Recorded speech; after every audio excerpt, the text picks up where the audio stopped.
Gracias, presidenta. Señorías, Nueva Canarias trae por segunda vez a este pleno esta proposición no de ley en la que, como ya hicimos en julio, no proponemos otra cosa que instar al Gobierno de Canarias a que cumpla la ley. En este caso, me refiero a la Ley 14/2014 de 26 de diciembre de armonización y simplificación en materia de protección del territorio y de los recursos naturales.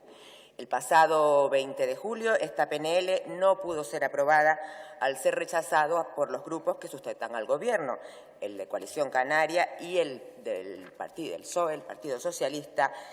aduciendo que 2 días antes, es decir, el 18 de julio, se había aprobado en el Consejo de Gobierno el reglamento del Consejo de Colaboración Insular, algo que, según el don Manuel Marcos Pérez y doña Socorro Beato, todos los diputados y yo en particular debíamos saber. Pero se les olvidó, tanto al señor Pérez como a la señora Beato, que a los grupos de la oposición el Gobierno no nos informa con igual serenidad que lo hace a los grupos que lo sustentan. A la oposición, señor Pérez, señor Beato, nos enteramos de los temas cuando se publican en el boletín oficial, que, por otra parte, tampoco es de extrañar porque es el momento en que son legales, porque, como bien deben saber, las normas tengan el rango que tengan, al igual que los acuerdos, mientras no estén publicados en el boletín oficial, no existen. Con lo cual, señora Beato, decirle que el 20 de julio usted faltó a la verdad. Pero digo más, una vez conocido el texto del reglamento, es decir, el día 25 de julio del 2016, que fue cuando se publicó, no antes, vemos que la propuesta que nosotros planteábamos el día 20 de julio no solo no contradecía ni vulneraba lo establecido en el reglamento, sino todo lo contrario. El reglamento va en la misma línea que el planteamiento que nosotros hicimos el día 20 de julio en nuestra PNL, ya que, como bien debe saber, el punto 1 del artículo 8 determina que el Consejo, en las normas de funcionamiento interno que se aprueben, podrá acordar la constitución de comisiones a la que podrá delegarle una o varias de las competencias que tiene asignadas. Y para más abundamiento está el informe del Consejo Consultivo, en el que dice que las comisiones se configuran no como órganos instrumentales o de apoyos dependientes del Consejo de Colaboración Insular, sino como un ente independiente y paralelo al Consejo, que podrá asumir una o varias de las competencias asignadas al Consejo de Colaboración Insular.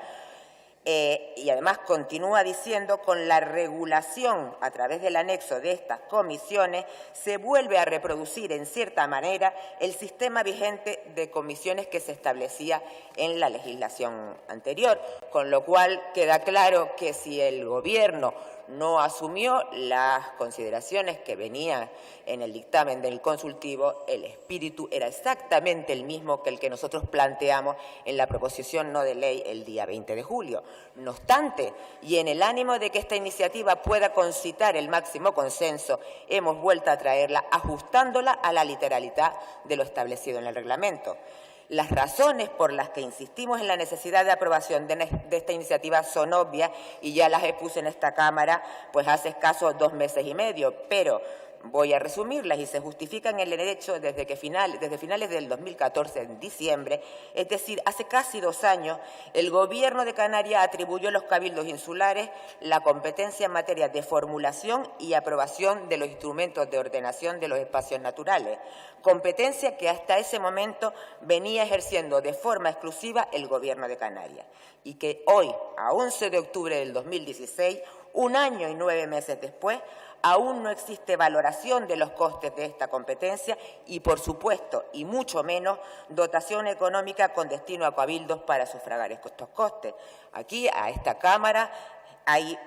presidentes y presidentas de Cabildo, hay consejeras de Cabildo, que además podrían hablar de esto incluso mejor que yo porque lo sufren en primera persona. Y esto además no es baladí, porque la suficiencia financiera es un principio que se reconoce no solo en la Constitución española, sino en el Estatuto de Autonomía de Canarias, en la Ley de Bases de Régimen Local, en la extensa jurisprudencia del Tribunal Constitucional, en la Ley de Régimen Jurídico de las Administraciones Públicas Canarias, en la Ley de Cabildo Cabildo y en numerosos dictámenes del Consejo Consultivo de Canarias, y que tiene por objeto garantizar la autonomía local, por lo que ya no solo,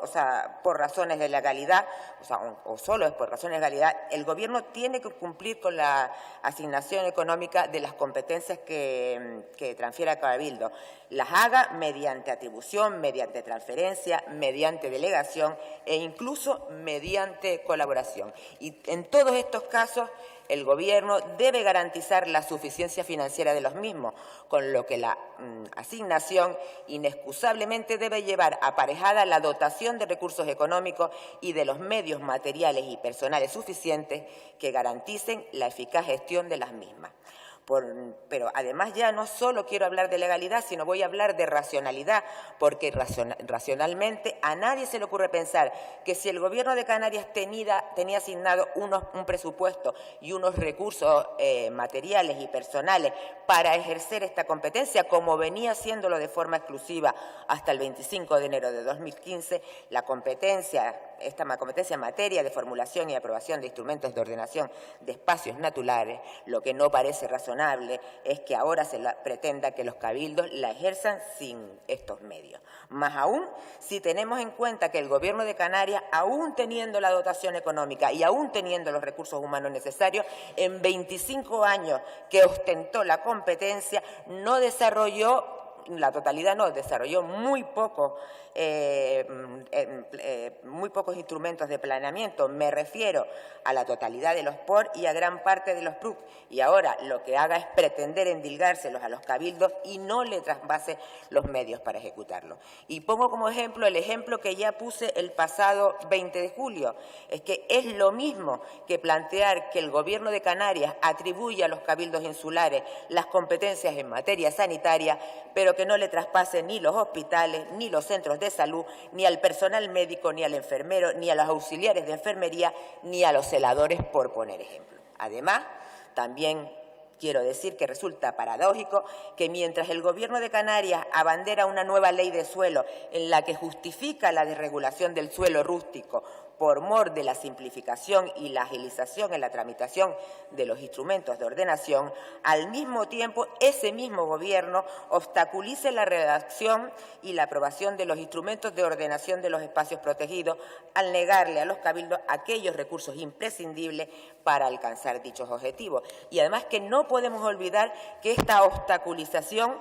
el no poder redactar y no poder aprobar estos planes rectores de uso y gestión de los espacios protegidos, paraliza la actividad económica que se desarrolla en esta zona y que son imprescindibles, además de por desarrollo económico, para garantizar el asentamiento de la población de la zona. En definitiva, y para terminar, como ya mencioné al principio, lo que hemos hecho en esta nueva proposición no de ley es ajustar a la literalidad del reglamento lo que ya planteamos en la proposición no de ley que debatimos en julio, es decir, que el Parlamento inste al Gobierno de Canarias, en primer lugar, a la constitución del Consejo de Colaboración Ciudadana. Y digo a la constitución porque creado está por ley, pero no está constituido y además tampoco está convocado. En segundo lugar, a la creación y constitución, en su caso, tal como permite el reglamento, de la comisión destinada a evaluar los costes derivados del ejercicio de las nuevas competencias atribuidas en función de la Ley 14/2014. Y, en tercer lugar, a que en lo sucesivo todos los proyectos de ley que se eleven al Parlamento garanticen la suficiencia financiera y de medios a fin de que las administraciones locales receptoras de las nuevas competencias puedan ejercerlo de forma eficaz. Hay una realidad, la ley dice lo que dice, la normativa en general, y sin embargo, 1 año y 9 meses después, no existe dotación económica a los cabildos para ejercer estas competencias. En el caso de la ley de suelo, no solo serán los cabildos, sino los ayuntamientos, y aquí también hay alcaldes y alcaldesas y concejales que se pueden ver, que nos podemos ver en la misma situación, y esto entiendo que hay que solucionarlo para lo pasado, para lo que en el caso de la Ley 14 lleva casi 2 años sin solucionarse y debe quedar zanjado y solucionado para el futuro. Muchas gracias.